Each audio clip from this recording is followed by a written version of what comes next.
Have you ever wondered when exactly you can withdraw your hard-earned money from Stash? It's a question that many Stash users have, and today, we're going to dive deep into it. Imagine saving for a big goal, like a down payment on a house or a dream vacation. You've been diligently contributing to your Stash account, and now you're ready to reap the rewards. But when is the right time to withdraw your money? In this video, we'll cover everything you need to know about Stash withdrawals, including understanding Stash account types, withdrawal requirements and restrictions, fees associated with withdrawals, best practices for withdrawing money from Stash. Let's get started. Understanding Stash account types. Before we delve into withdrawal details, it's important to understand the different types of Stash accounts. Stash offers a variety of accounts tailored to different financial goals and risk tolerances. Some of the common account types include Stash Beginner, a great starting point for those new to investing. Stash Growth, designed for investors looking to build wealth over the long term. Stash Retirement, a dedicated account for saving towards retirement. Stash Banking, a combination of investing and banking features. Each account type may have specific withdrawal rules, so it's essential to familiarize yourself with the terms and conditions of your particular account. Withdrawal requirements and restrictions. The ability to withdraw money from Stash depends on several factors, including account type. As mentioned earlier, different account types have varying withdrawal rules. Investment holdings. The types of investments you hold within your Stash account may also influence withdrawal options.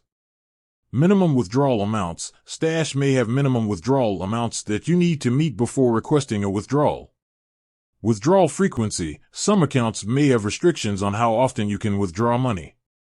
It's crucial to review your Stash account agreement for detailed information on withdrawal requirements and restrictions. Fees associated with withdrawals. When withdrawing money from Stash, you may incur certain fees. These fees can vary depending on the withdrawal method, account type, and the amount you're withdrawing. Common fees may include withdrawal fees, a flat fee charged for each withdrawal. Early withdrawal penalties, penalties for withdrawing money from certain accounts before a specified period.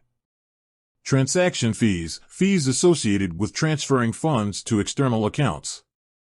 It's important to understand the potential fees involved before making a withdrawal to avoid unexpected charges. Best practices for withdrawing money from Stash. To ensure a smooth withdrawal process, consider the following best practices. Plan ahead, determine your withdrawal goals, and plan accordingly. Review account agreement, familiarize yourself with the specific withdrawal terms and conditions of your Stash account. Consider fees, factor in potential fees when planning your withdrawal. Choose the right withdrawal method, select a withdrawal method that suits your needs and minimizes fees. Monitor your account, keep track of your account balance and investment performance to make informed withdrawal decisions. By following these best practices, you can make withdrawals from Stash efficiently and effectively. Withdrawing money from Stash can be a straightforward process when you understand the requirements and restrictions associated with your account type. By carefully planning your withdrawals and considering the potential fees involved, you can make informed decisions and achieve your financial goals. With that said, thanks for watching, and until next time.